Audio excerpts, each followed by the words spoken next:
이라는 제목으로 함께 하나님의 말씀을 나누기를 원합니다.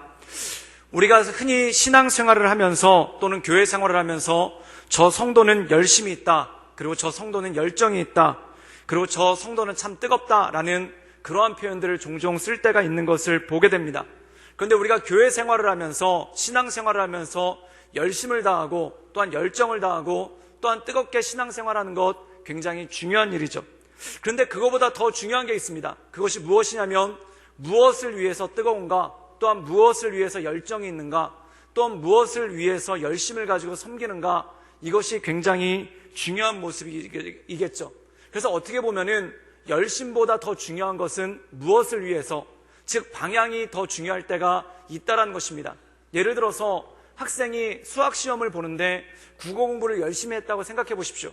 그러면 물론 국어 공부 열심히 한 것도 참 의미가 있고 좋은 일이지만 시험날이 됐었을 때 시험지를 받아봤더니 자기가 여태까지 열심히 공부한 국어가 아니라 수학시험지가 나오면은 얼마나 당황스럽고 마음이 힘들겠습니까? 또 얼마나 허탈하겠습니까? 그런데 우리가 신앙생활을 할 때도 그럴 때가 있다는 겁니다. 열심은 내는데 또한 최선은 다하는데 뜨겁게 교회를 섬기는데 어느 순간에 딱 뚜껑을 열어보면은 굉장히 허탈해지고 또한 마음이 허무해지고 또한 마음 가운데 아무것도 남지 않는 것 같은 그러한 느낌을 받을 때가 굉장히 크더라는 것입니다. 그렇다면 그 이유가 무엇입니까? 바로 방향이 잘못됐기 때문에 그렇다는 것이죠. 우리가 성경에 보면은 예수님의 제자들이 나옵니다. 그런데 예수님의 제자들이 예수님이 십자가에 달려 돌아가셨을 때 그들 마음 가운데 느꼈던 건 무엇입니까? 예수님께서 돌아가셨다라는 안타까움, 또한 예수님께서 돌아가셨다는 슬픔, 이것도 굉장히 큰데 그들의 마음을 지배했던 건 뭐냐면 허탈함이었다는 겁니다. 그것이 뭐냐면 3년 동안 그렇게 예수님 열심히 쫓아다녔는데, 그리고 3년 동안 예수님과 열심히 그렇게 사역을 했는데 과연 내 삶에 무엇이 남았는가? 예수님이 십자가에 못 박혀 죽으시고 나니까 남는 게 아무것도 없는 거예요. 그래서 그 허탈함 때문에 모두가 뿔뿔이 흩어져서 일부는 갈릴리 바닷가에 가서 다시 어부가 되고 또한 일부는 엠마오, 자기 고향길로 돌아가는 그러한 모습이 그 안에 있는 것을 볼 때가 있더라는 것입니다. 사랑하는 여러분, 열심을 다하고 열정을 다하고 뜨거운 것은 굉장히 중요한 것입니다. 그런데 무엇을 향해서 뜨거운 것인가, 또한 무엇을 향해서 열정을 다하는 것인가, 또한 무엇을 향해서 힘을 다하는 것인가, 이 방향성에 대해서는 굉장히 중요한 것이란 것입니다. 오늘 사도 바울은 이 열심에 대해서 얘기를 하면서 무엇을 이야기하는가? 마치 우리는 달리는 자와 똑같다. 그럼 달리는 자에게 중요한 것은 무엇입니까? 열심히 뛰는 것만큼이나 중요한 것이 뭐냐면 어떤 방향으로 달려가느냐가 굉장히 중요하다는 것입니다. 우리 함께 고린도전서 9장 25절 말씀을 우리 함께 성경을 읽도록 하겠습니다. 우리 다 같이 읽겠습니다. 시작. 이기르기를 다투는 자마다 모든 일에 절제하나니 그들은 썩을 승리자의 관을 얻고자 하되 우리는 썩지 아니할 것을 얻고자 하노라. 오늘 말씀 가운데 보면은 이기기를 다투는 자는 다 절제한다 라고 말씀하고 있습니다. 그렇다면 무엇을 이기기를 다투는가? 이 말씀 가운데 보면은 고린도전서 9장 24절에 이렇게 말씀하고 있습니다. 운동장에서 다름질하는 자들, 즉 다시 말해서 달리기 경주를 하는 사람들, 또한 운동장에서 달리기 경주를 하는 사람들이 열심을 다해서 달린다는 것이죠. 그런데 사랑하는 여러분, 달리기 경주를 할 때 중요한 것이 있습니다. 열심히 뛰는 것만큼이나 무엇이 중요하냐면 바른 방향으로 뛰는 것이 굉장히 중요하다는 것이죠. 그래서 예를 들어서 앞을 향해 달려야 되는데 옆으로 뛴다든지, 또한 앞을 향해 달려야 되는데 뒤로 뛴다든지 라고 하면 얼마나 기가 막히겠습니까? 우리가 때때로 이 달리기 시합을 보다 보면 특별히 어린아이들 운동회 할 때 그럴 때가 있죠. 아이들이 결승점을 향해서 다 달려가야 되는데 어떤 아이들 가운데 당황해가지고 엄마를 향해서 달려가는 그런 애들을 볼 때가 있습니다. 열심히 뛰기는 뛰는데 방향이 틀렸다는 것입니다. 그리고 열심히 뛰기는 뛰는데 면류관을 얻지 못한다는 것이죠. 사랑하는 여러분, 여기서 이 사도 바울은 이기려고 하는 자들은 절제한다는 겁니다. 그럼 절제의 첫 번째 의미는 뭐냐면 올바른 방향으로 달려갈 수 있도록 절제한다는 것입니다. 즉 다시 말해서 내가 뛰고 싶은 방향으로 뛰는 것이 아니라, 내가 달려가고 싶은 방향으로 달려가는 것이 아니라, 내가 가고 싶은 방향으로 가는 것이 아니라 이 경기장 룰에 따라서 어디까지 달려야 된다, 또한 어디를 향해서 달려야 된다라고 할 때 그것을 향해서 달려가는 것, 그것이 바로 자기에 대한 절제라는 것입니다. 우리가 사복음서에 보면은 이 제자들의 모습이 많이 나옵니다. 그런데 이 사복음서에 보면은 5번에 걸쳐서 제자들이 싸웠다, 다퉜다라는 기록이 나오게 되는 것을 보게 됩니다. 그리고 횟수로 치면은 총 3번인데 이 마태복음과 마가복음에 반복해서 설명하고 있기 때문에 성경에는 총 5번이 나옵니다. 그럼 그들이 무엇을 놓고 다퉜는가 라고 보면은 누가 먼저인지를 놓고 다퉜다, 그리고 누가 큰 자인지를 놓고 다퉜다라는 것입니다. 사랑하는 여러분, 제자들을 보십시오. 그들이 열심을 따지면은 도대체 제자를 따라갈 사람들이 어디 있겠습니까? 이 제자들은 모든 걸 버리고 따랐습니다. 심지어 가족도 버리고, 그리고 어부였던 제자들은 자기 배도 버리고, 그리고 일하던 아버지도 놓고 가족들도 떠나서 3년 동안 예수님을 열심히 따랐다는 겁니다. 또한 그들이 사역할 때 예수님과 사역하는 것이 쉬운 일이었겠습니까? 그게 아닙니다. 광야를 돌아다녀야 될 때도 있고, 때로는 배가 고플 때도 있고, 때로는 배를 타고 가다가 풍랑을 만날 때도 있습니다. 또한 예수님께서 하루 종일 사역하시는데 그 옆에서 예수님과 동행해서 사역할 때 이거 얼마나 쉽지 않고 얼마나 어려운 일입니까? 또한 수많은 사람들이 몰려드는데 그들 틈에서 그들이 예수님의 말씀을 잘 전할 수 있도록 정리하는 것 얼마나 어려운 일입니까? 사실 이 제자들의 헌신과 이 제자들의 열정과 이 제자들의 열심과 뜨거움으로 보면은 어떤 사람들도 상대할 수가 없다는 겁니다. 그런데 중요한 것은 무엇이냐면 그들이 도대체 무엇을 위해 뜨거웠는가? 또한 그들이 무엇을 위해 열정을 가지고 있었는가? 또한 그들이 무엇을 향해 열심을 다했는가? 이것을 빌어본다면 이것이 굉장히 중요한 일이죠. 그들이 뜨거웠던 이유, 그들이 열심을 다했던 이유는 딱 하나입니다. 그게 뭐냐면 누가 더 큰지를 놓고 다투느라고, 또한 누가 더 큰지를 놓고 그것에 대해서 경쟁하느라고 뜨거웠던 것을 볼 수가 있다는 것이죠. 그래서 성경에 보면은 가장 기가 막힌 것이 나오는데 그게 뭐냐면 예수님께서 예루살렘으로 올라가십니다. 그래서 마태복음에 나오고 마가복음에 2번에 걸쳐서 기록이 되는데 그게 뭐냐면은 요한과 야고보의 어머니가 와서 예수님께 이런 질문을 합니다. 그게 뭐냐면 마가복음 10장과 마태복음 20장에 나오는데 이 요한과 야고보의 어머니가 와서 이렇게 얘기를 하죠. 뭐라고 얘기를 하냐면 선생님이여 무엇이든지 우리가 구하는 바를 우리에게 하여 주시기를 원하옵나이다. 이 말씀은 어디서 인용한 거냐면은 예수님께서 마태복음 7장 7절에 구하라 구할 것이요 찾으라 찾을 것이요 두드리라 열릴 것이라 그 말씀을 인용한 겁니다. 즉 구하는 자에게 모든 것을 주신다. 그러니까 이 말씀의 근거에서 예수님께 부탁을 하는 거예요. 주님, 구하면 뭐든지 주신다고 하셨죠. 그때 예수님께서 이 여자에게 너는 무엇을 구하느냐라고 질문을 하시니까 그때 이 여자가 뭐라고 얘기를 하냐면 일단 말씀으로 못을 박아놓는 거예요. 이 여자가 예수님이 다른 말씀 하시지 못하게 예수님께서 하셨던 말씀으로 못을 박아놓는 거예요. 그리고 예수님께 네가 무엇을 구하느냐라고 물으니까 그때 하는 얘기가 뭐냐면 주님께서 영광 중에 계실 때 그 우편에 그 좌편에 내 아들들을 한 명씩 앉혀주십시오 라고 얘기하는 거 아닙니까? 그때 이 제자들 그때 이 반응이 무엇입니까? 도대체 이 얘기를 하는 이유가 무엇입니까? 그게 뭐냐면 한마디로 얘기해서 예수님께서 영광의 자리에 오르실 때 한 명은 좌의정, 한 명은 우의정 시켜달라는 겁니다.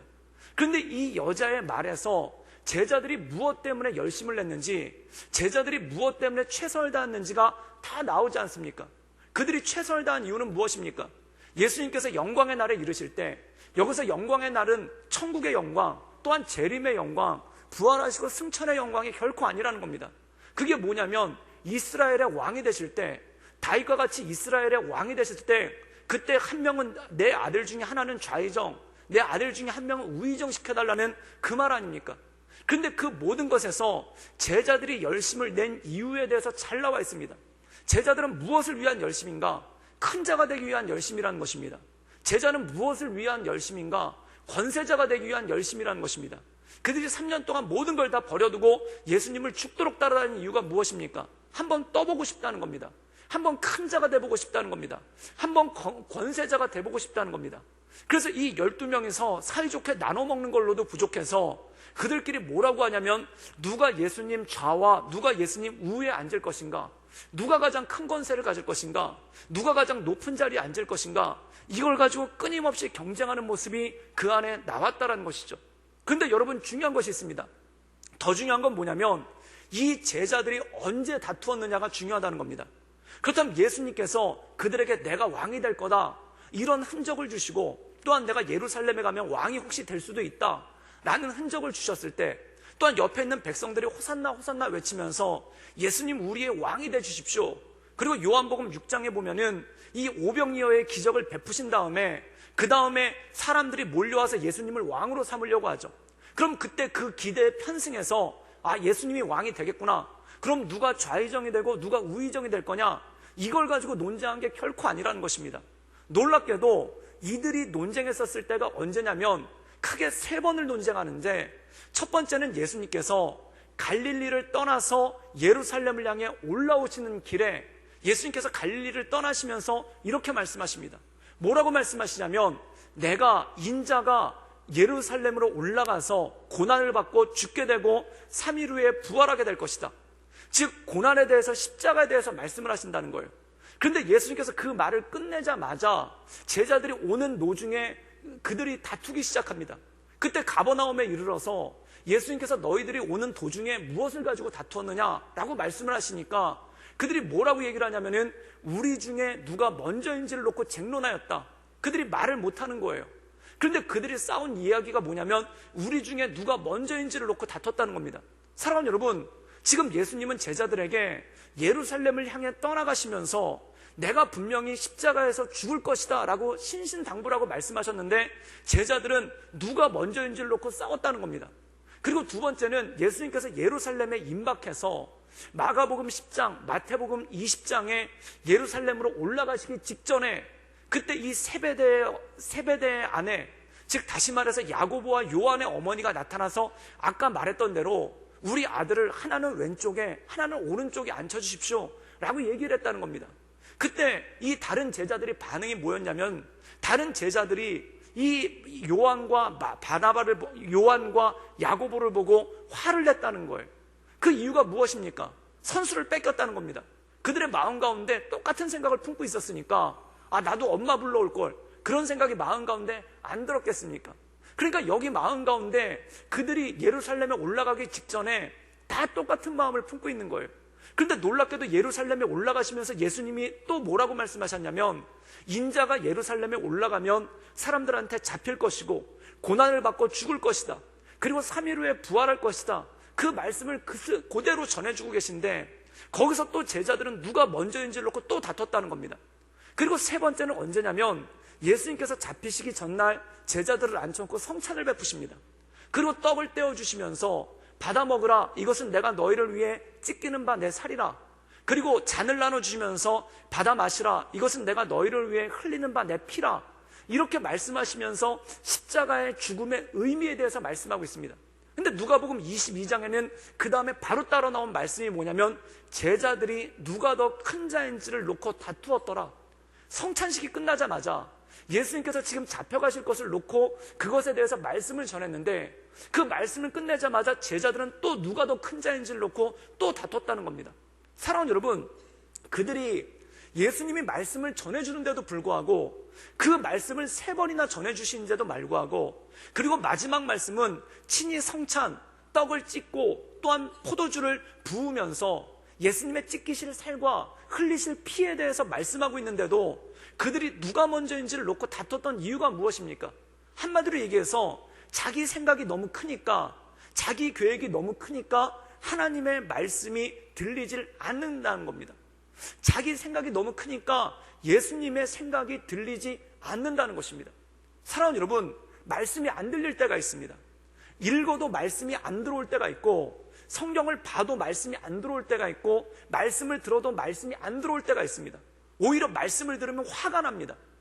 마태복음 16장에 보면은 예수님께서 제일 먼저 고난을 당할 것에 대해서 말씀을 하십니다. 그때 베드로가 가장 먼저 한 얘기가 뭐냐면, 예수님 그러실 수 없습니다 라고 얘기를 합니다. 그런데 그게 예수님을 위해서인가? 물론 예수님을 위해서도 있습니다.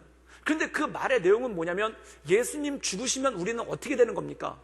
지금 우리가 예수님을 이렇게 열심히 따르는 이유가 예수님께서 왕이 되셨을 때 좌의정 우의정이 되려고 이렇게 열심히 따르는 건데, 예수님 왕이 안 되시고 죽으시면 어떡합니까? 예수님 반드시 왕이 되셔야 된다는 겁니다. 사랑하는 여러분, 그리고 그것을 그들이 어떻게 얘기하냐면, 구하라 구할 것이요, 찾으라 찾을 것이요, 두드리라 열릴 것이라 말씀하지 않으셨습니까? 지금 내가 구하고 있습니다.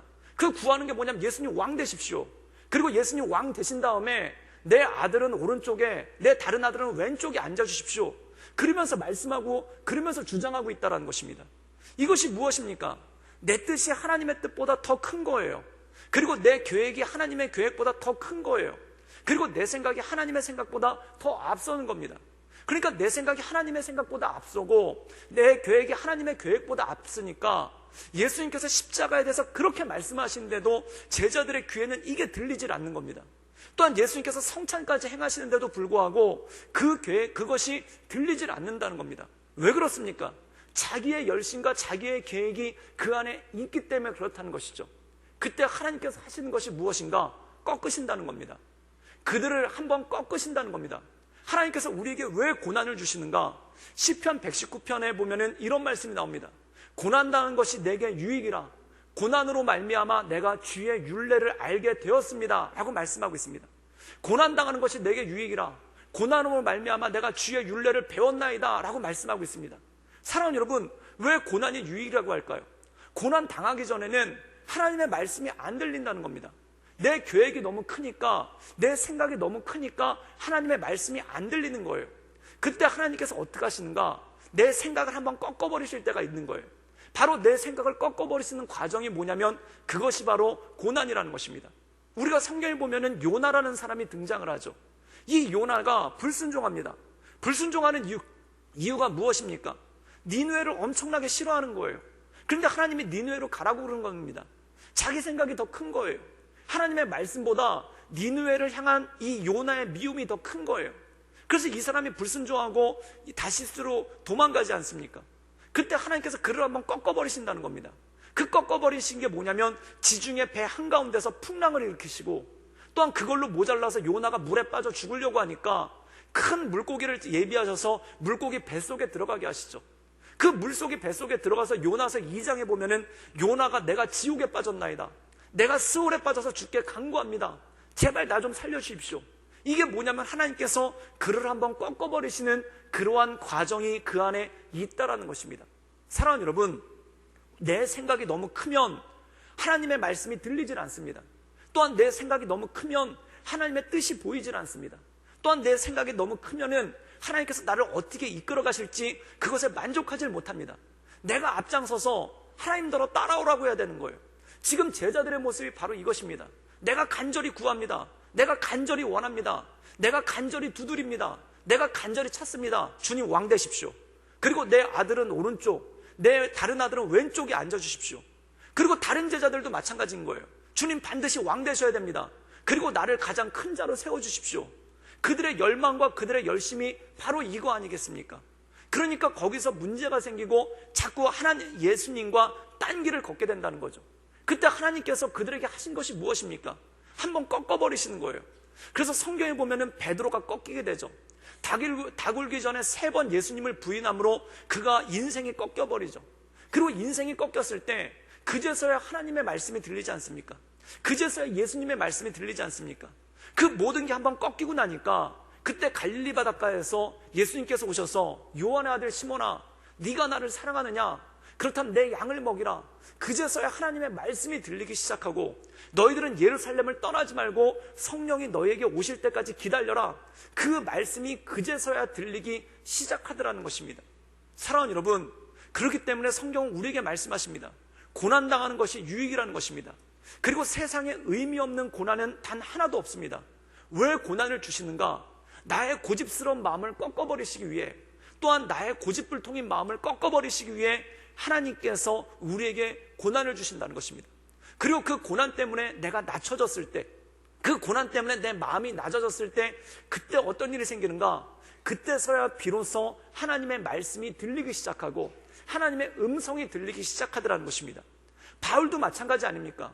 바울이 열심으로는, 이 바울이 자기에 대해서 소개할 때 이렇게 얘기를 합니다. 열심으로는 내가 특심이었다는 겁니다. 열심으로는 나를 따라올 사람이 없었다는 겁니다. 뜨거운 걸로는 나를 따라올 사람이 없었다는 겁니다. 그런데 이 사람이 뭘로 뜨거웠습니까? 교회를 핍박하는 것에, 하나님 믿는 사람들, 예수님 믿는 사람들 감옥에 가두는 것에 이 사람의 특심이었죠. 그 사람이 거기서 힘을 다했죠. 그런데 이 사람이 자기가 잘못하는지도 모르는 거예요. 지금 그 나름대로는 하나님을 위한다고 생각하고 있는 거예요. 자기만의 방법으로, 자기의 고집으로, 자기의 생각으로 그것을 밀어붙이고 있는 거예요. 그런데 그가 다메섹 도상에서 한번 꺾여버리지 않습니까? 다메섹 도상에서 말에서 떨어져서 한번 꺾이고 나니까 그때서야 눈이 멀어버리고, 그리고 다시 눈을 뜨게 되면서 자기의 고집에 눈 멀어버리고 하나님의 영광에 대해서 눈 뜨게 되지 않습니까? 그때서야 주님의 음성이 들리죠. 그 주님의 음성이 무엇입니까? 네가 왜 나를 핍박하느냐? 주님 누구십니까? 네가 핍박하는 예수다. 그 얘기를 듣고 그가 꺾여버리지 않습니까? 그리고 그가 눈이 멀어서 인생의 계획을 알지 못할 때, 아나니아가 그에게 안수기도를 할 때 눈에 비늘이 벗겨지면서 새로운 소망을 봅니다. 그 소망이 뭐냐면, 너는 이제 이방인의 사도로서 내가 써야 되겠다. 즉 하나님께서 전에는 교회를 자기 고집에 의해서 파괴하는 자였지만, 이제 하나님의 말씀 가운데 교회를 세우는 자로서, 전에는 예수 그리스도를 증거하는 것을 방해하는 자였지만 이제 예수 그리스도를 증거하는 하나님의 사람으로서 서는 것 아니겠습니까? 사랑하는 여러분, 이것이 뭐냐면 하나님께서 꺾으시는 과정이라는 겁니다. 왜 꺾으시는가? 다른 방향으로 달려가려고 하니까, 내 나름대로의 방향으로 달려가려고 하니까 하나님께서 그것을 꺾으시고 온전한 길로 인도해 주시는 과정이 있다라는 것이죠. 그렇기 때문에 고난당하는 것이 축복이고 고난당하는 것이 유익이라는 것입니다. 왜냐하면 고난이 없었으면 그냥 내 길로 알아서 갈 텐데, 고난이 없었으면 그냥 내가 살던 대로 살다가 나중에 허탈해하고 허무해하는 걸로 끝났을 텐데, 주님께서 내 삶의 방향을 바꿔주시는 것이 바로 고난이고, 또한 그 길이 잘못됐으니까 내가 원하는 길로 가거라, 또한 내가 말씀하는 길로 가거라 라고 말씀하시는 것이 바로 우리 인생 가운데 고난이라는 것입니다. 사랑하는 여러분, 하나님께서 촛대를 옮겨버리시면은 아예 고난도 없습니다. 정말 그렇습니다. 어떤 분은 그거를 자랑 삼아 얘기하십니다. 나는 죄를 짓는데 하나님께서 나에게 아무것도 하지 않으신다고. 내가 잘못하면서 지내는데 하나님께서 아무것도 나한테 하지 않으신다고. 심지어 의인들도 그거 가지고 불평할 때가 있습니다. 그게 뭐냐면, 저 사람은 저렇게 죄 짓고 지내는데 하나님께서 아무것도 건들질 않으시고 그냥 냅두시면서, 왜 나는 조금만 잘못해도 나한테 고난을 주시고, 또한 내가 조금만 하나님 뜻에 거스리면은 왜 나를 갖다 힘들게 하십니까? 그러면서 원망하는 사람이 있습니다. 사랑하는 여러분, 그런데 이것을 기억하십시오. 죄를 지었는데 징계가 없다면, 죄를 지었는데 매가 없다면 그것은 촛대를 옮긴 거란 겁니다. 그냥 말 그대로 그냥 내어둔 거예요. 그래서 고린도전서에 나오는 표현대로 그 육신은 사단에게 내어준 바 되었다가 마지막 날에 그 영혼만 하나님께서 인도해 주신다는 거예요. 그냥 사단에게 내어준 바 되었다는 겁니다. 그냥 마음대로 살도록, 알아서 살도록, 그냥 자기 나름대로 살도록 성령께서 더 이상 터치하지 않는 그러한 단계 가운데 나간다는 겁니다. 그런데 그런 사람들이 어떻게 생각하냐면, 나는 죄 지어도, 나는 함부로 해도, 나는 어떻게 해도 하나님께서 나에게는 죄를 안 주신다. 그걸 가지고 좋아하는 사람들이 있습니다. 사랑하는 여러분, 교회도 마찬가지입니다. 교회도 하나님께서 촛대를 옮기시면은 그 안에서 별 지저분한 사건이 다 일어나도, 그 안에서 별 해괴한 사건이 다 일어나도 하나님께서 그냥 그대로 내두십니다. 그런데 그게 뭐냐면 그냥 괴사시키시는 거예요. 뭐냐면 자연스럽게 그 교회를 없애는 거예요. 사랑하는 여러분, 한국 땅에 1년이 되면 없어지는 교회가 얼마나 많은 줄 아십니까? 한국 땅에 1년이 되면 문 닫는 교회가 얼마나 많은 줄 아십니까? 우리가 속해 있는 부산노회만 해도 이 교회 문 닫았다는 청원을 내는 교회가 노회 때마다 3-4개씩 돼요. 그럼 전국에 있는 노회들 가운데 얼마나 많은 일, 장로교뿐만 아니라 전 세계적으로 얼마나 많은 일들이 벌어지겠습니까? 그런데 거기에 놀라운 역사가 있는 거예요. 한때 미국에서 장로교가 한 해에 4,000개가 없어지는 그런 일이 있었어요. 그게 뭐냐면, 죽을 교회들은 죽고 또 새로 태어나는 교회들이 계속해서 생겨난다는 겁니다. 이것이 무엇입니까? 하나님께서 촛대를 옮기시는 과정이라는 거예요. 한때 로버트 슐러 목사님이 목회하셨던 크리스탈 교회, 대단한 교회였죠. 근데 그 교회 지금 흔적도 없이 사라지지 않았습니까? 한때는 굉장히 힘차게 나왔던 교회인데 어느 순간에 사라져버린 교회, 어느 순간에 건물만 남아버린 교회, 어느 순간에 흔적만 남아버린 교회가 있더라는 거예요. 그런데 어느 순간에 새롭게 태어나는 교회, 창고에서 예배를 드리는데, 가정에서 예배를 드리는데, 그리고 학교 강당을 빌려서 예배를 드리는데, 그 장소도 없어서 정말 캄보디아 같은 데서는 망고나무 밑에서 예배를 드리는데 거기서 놀랍게 부흥하고 자라나는 교회들이 있다는 겁니다. 이것이 무엇입니까? 하나님께서 촛대를 옮기는 거예요. 그런데 이 촛대를 옮기는 게 단지 교회 수준으로만 끝나는 게 아니라 나라에서 촛대를 옮겨버릴 때도 있습니다. 그래서 한때는 굉장히 부흥했던 교회고 한때는 수많은 선교사들을 파송했던 교회지만 그 나라에서 촛대가 옮겨지기 시작하면 이제 흔적밖에 남아버리지 않은, 정말 흔적밖에 남아버리지 않은 그런 모습이 그 안에 있다는 거죠. 그럼 이것이 고난이 없다고 기쁜 일이 아니라는 겁니다. 고난이 없다고 즐거워할 게 아니라는 것입니다. 하나님께서 고난을 주실 때는 이유가 있습니다. 그것이 뭐냐면 하나님께서 쓰고자 하는 의지가 있으시기 때문에, 또한 하나님께서 쓰고자 하는 생각이 있으시기 때문에, 만약에 바울을 쓰고자 하는 생각이 없었다고 생각해 보십시오.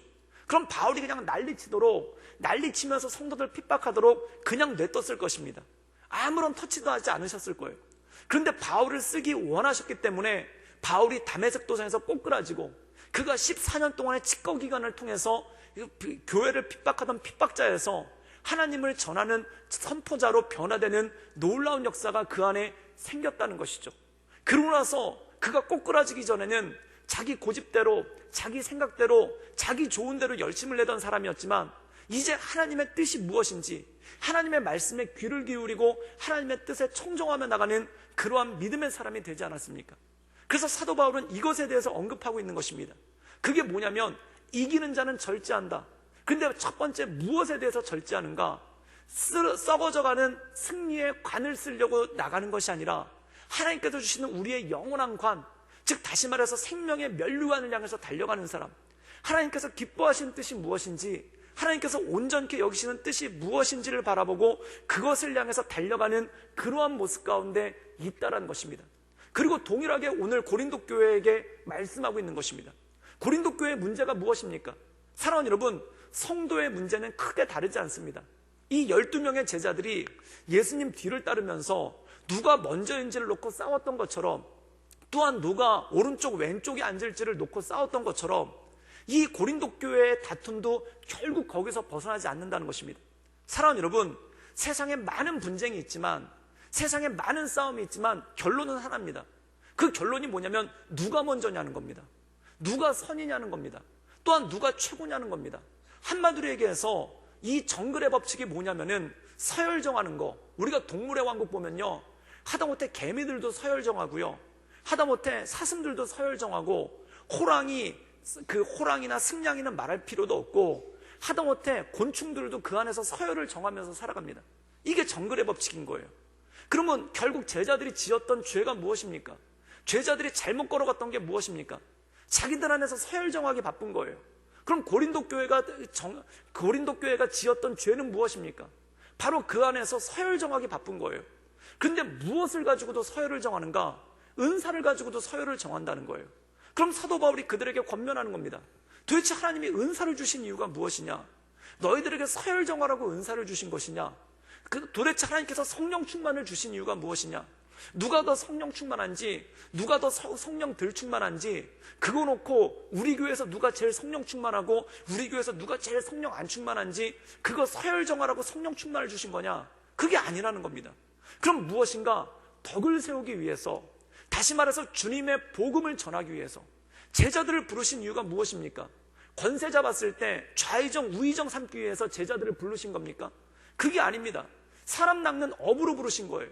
그들을 통해서 초대교회를 세우시고 그들을 통해서 하나님의 말씀을 증거하고 부활하신 예수님을 증거하기 위해서 그들을 부르신 거예요.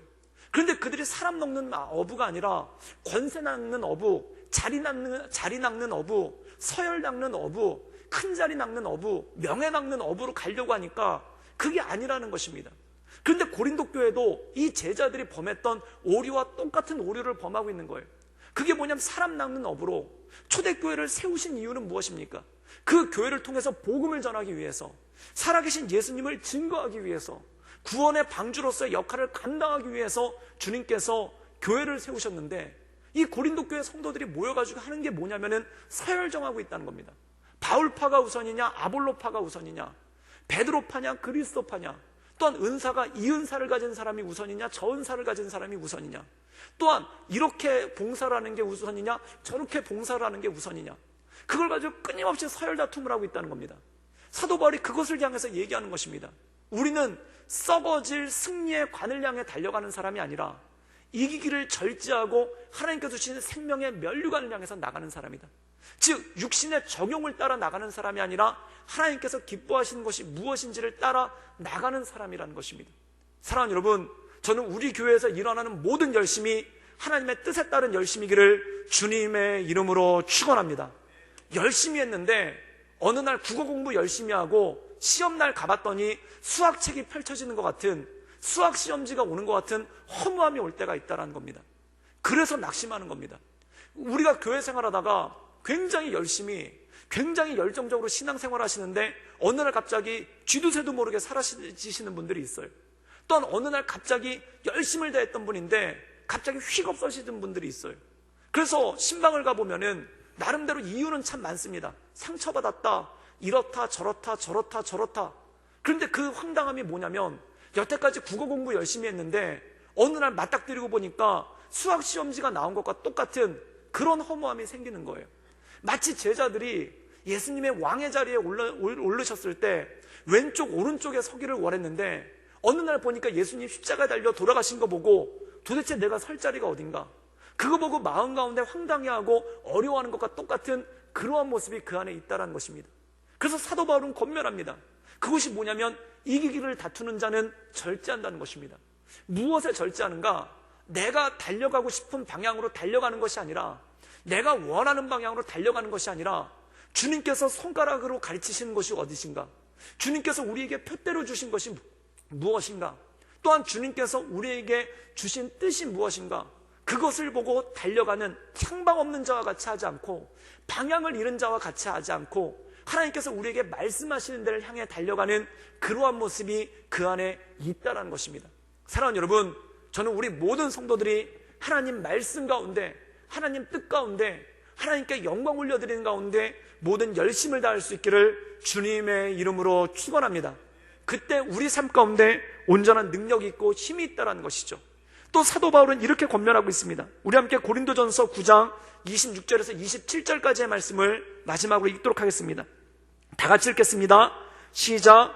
그러므로 나는 다름질하기를 향방 없는 것 같이 아니하고 싸우기를 허공치는 것 같이 아니하며 내가 내 몸을 쳐 복종함은 내가 남에게 전파된 후에 자신이 도리어 버림을 당할까 두려워함이로다. 오늘 말씀 가운데 보면은 사도 바울은 이렇게 얘기합니다. 다름질하기를 향방 없이 하는 것 같이 하지 않는다. 즉 방향을 정해서 주님께서 정해주신 방향으로, 또한 주님께서 기뻐하시는 일, 하나님의 뜻에 따라서 내가 방향을 정해서 달려간다는 것입니다. 그리고 또 뭐라고 하냐면 내 몸을 쳐서 복종한다고 하죠. 사랑하는 여러분, 내 몸을 쳐서 복종한다는 것은 무엇입니까? 우리가 그 사마천이 쓴 사기에 보면은 열전이 있습니다. 그 열전편에 보면은 한신열전이라는 편이 있는데 거기 보면은 이런 사자성어가 나와요. 그게 뭐냐면 과하지옥이라는 말이 나옵니다. 이 과하지옥이란 말이 뜻이 뭐냐면 다리 사이를 기어가는 지옥이라는 뜻입니다. 그럼 이 과하지옥이라는 뜻에 유래가 있는데 그게 뭐냐면은 이 나중에 한 나라를 통일하게 되는 초안대전이 벌어지는데 그때 한 나라를 통일하게 되는 대장군이 한신이라는 사람입니다. 근데 이 한신이라는 사람이 젊었을 때 별 볼 일이 없었어요. 그리고 이 사람을 알아봐주는 사람이 없어서 엄청난 지혜와 웅지를 가지고 있는데 알아보는 사람들이 없어서 그냥 말단 군관으로 전전하고 있었죠. 근데 집안에서 물려준 굉장히 큰 보검이 하나 있었다는 거예요. 그래서 이 보검을 차고 그리고 남루한 모습으로 왔다 갔다 하고 있는데 어느 날 동네 깡패, 동네 건달이 나타나가지고 한신한테 뭐라고 얘기했냐면 너는 대장부가 돼서 칼만 차고 다니지 네가 할 줄 아는 게 뭐냐? 그러면서 뭐라고 얘기하냐면 네가 대장부여거든 그 칼을 뽑아서 내 목을 쳐라. 그리고 내 목을 칠 자신이 없으면은 내 다리 사이로 기어가거라. 그렇게 얘기를 했더니 이 한신이 한참을 이 건달을 쳐다보다가 그리고 허리를 굽히더니 이 건달의 다리 사이로 기어가더라는 겁니다. 그때 마을 사람들이 보면서 이 한신을 엄청나게 비웃었다는 거예요. 저놈은 허우대만 멀쩡하고 칼만 차고 다녔지 저 칼을 쓸지도 모르는 그런 놈이라고. 근데 한신이 다 기어가고 난 다음에 그 다음에 혼자 뚜벅뚜벅 걸어가고 있으니까 한 선비가 물었다는 겁니다. 자네는 열받지도 않는가? 자네는 화나지도 않는가? 자네는 수치스럽지도 않는가? 자네를 그렇게 사람들 앞에서 모욕을 하는데 왜 칼을 뽑아서 그 건달 목을 치지 않았는가? 라고 얘기했더니 그 사람이 한신이 뭐라고 했냐면 건달 목을 치면은 잠시 화는 풀리겠지만 나는 죄인이 되어 감옥에 가지 않겠습니까? 그러면 나는 감옥에 가는 것으로 내 여생을 끝나는 게 아니라 내 웅지를 풀기 위해서 잠깐 허리를 굽힌 것뿐입니다 라고 얘기를 합니다. 그래서 거기서 나온 말이 뭐냐면은 과지욕이라는 말이 나옵니다. 그리고 실제로 이 한신은 나중에 한 나라의 대장군이 돼서 천하를 통일하죠. 그런데 그 앞에서 껄렁거렸던 건달은 뭐가 됐냐면은 이 한신의 병졸이 돼가지고 이름 없는 전쟁터에서 죽게 된다는 겁니다. 사랑하는 여러분, 인간의 위세라는 게 그렇다는 겁니다. 마치 보면 이 건달이 더 큰 사람 같죠. 그리고 한신이라는 사람이 더 별 볼 일 없는 사람 같지 않습니까? 그런데 진짜 큰 사람은 뭐냐면 정말 사소한 거에 목숨 걸지 않는다는 겁니다. 사소한 것에 자기의 인생을 걸지 않는다는 겁니다. 즉 굽힐 때는 굽히고 자기를 펼 때 편다는 겁니다. 사랑하는 여러분, 만용이라는 게 뭡니까? 굽혀도 상관없는데 거기를 굽히지 않으려고 기를 쓰는 거예요. 젖어도 상관없는데 거기서 앉으려고 기를 쓰는 거예요. 사도 바울은 뭐라고 얘기하는가? 내가 나를 쳐서 복종시킨다는 거예요. 그게 뭐냐면 져도 괜찮은 데는 얼마든지 져도 된다는 거예요. 나를 숙여도 괜찮은 데는 얼마든지 숙여도 괜찮다는 거예요. 그런데 무엇에만 숙일 수 없느냐? 하나님의 말씀을 전하는 것, 주의 복음을 전하는 것에는 내가 어떤 것도 숙일 수 없다. 그래서 사도 바울이 얘기하는 게 내가 사도로서 제일 밑에 있다는 소리 들어도 괜찮다. 또한 내가 아볼로보다 못하다는 소리 들어도 괜찮다. 또한 내가 사도로서 정체성을 의심받아도 괜찮다. 또한 나를 모욕하는 수많은 얘기들을 들어도 괜찮다. 그런데 그것에 대해서는 얼마든지 굽힐 수 있다. 그것에 대해서는 얼마든지 다리 사이로 지나갈 수 있다. 그런데 무엇에 대해서는 굽히지 못하는가? 주님의 복음을 전하는 것, 주님의 영광을 위한 것, 주님의 뜻을 위한 것에서는 어떤 것도 굽히지 않고 나아가겠다라는 그런 마음이 있다는 겁니다. 그 이유가 무엇인가?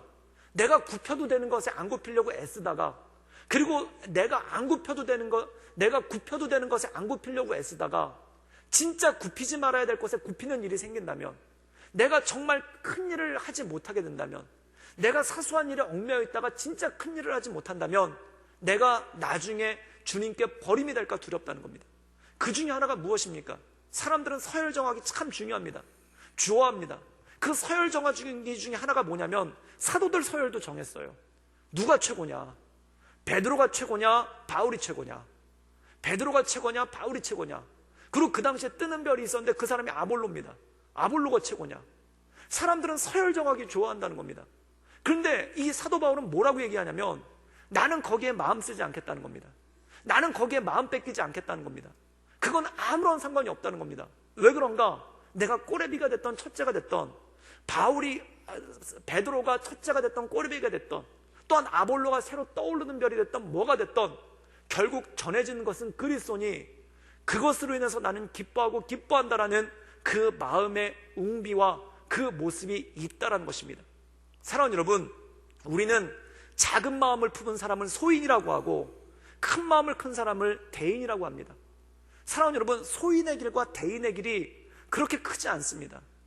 대인은 큰 것을 위해 작은 것을 굽히는 사람이 대인입니다. 그런데 소인은 뭐냐면 작은 것에 연연해서 큰 것을 바라보지 못하는 사람이 소인이라는 것입니다. 지금 사도 바울은 뭐라고 얘기하는가? 나는 대인의 길을 걷겠다는 것입니다. 나는 큰 길을 걷겠다는 것입니다. 그 큰 길이 무엇인가? 주님께서 주신 비전의 길, 주님께서 내게 주신 사명의 길, 주님께서 내게 주신 말씀의 길. 지금 너희들끼리 서열 다툼하고 있는데 나는 그것에 얽매이고 싶지 않다. 그리고 너희들이 나를 가지고 자꾸 서열 정하려고 하는데 내가 그것에 대해서도 얽매이지 않겠다. 그럼 뭘 하겠는가? 나는 내 길을 가겠다. 그 내 길이 무엇이냐면 달리기를 하는 자가 절제하며 면류관을 얻기 위해서 달려가는 것처럼, 향방 없이 아무데로나 달리는 게 아니라 주님께서 정해주신 길로 달리는 것처럼, 또한 달리다가 내가 다른 데 한눈 팔아서 내가 나중에 버림이 될까 두려워서 나를 쳐서 복종시키며 말씀 가운데 나를 집중시키며 나는 큰 길을 가겠다. 나는 주님의 길을 가겠다. 나는 주님께서 원하시는 대인의 길을 걷겠다. 나는 주님의 제자의 길을 걷겠다. 라는 고백이 바로 이 고백의 말씀이라는 것입니다. 사랑하는 여러분, 저는 우리 구덕교회가 주님의 길 걷기를 주님의 이름으로 축원합니다. 주님의 길, 주님께서 기뻐하시는 길, 바로 대인의 길, 소인의 길이 아닌 대인의 길, 주님께서 기뻐하시는 길, 주님께서 온전케 여기시는 길, 또한 주님께서 붙잡아 주시는 길, 그것을 바라보며 날마다 승리하며 나가는 저와 우리 구덕교회 성도들 되기를 주님의 이름으로 축원합니다.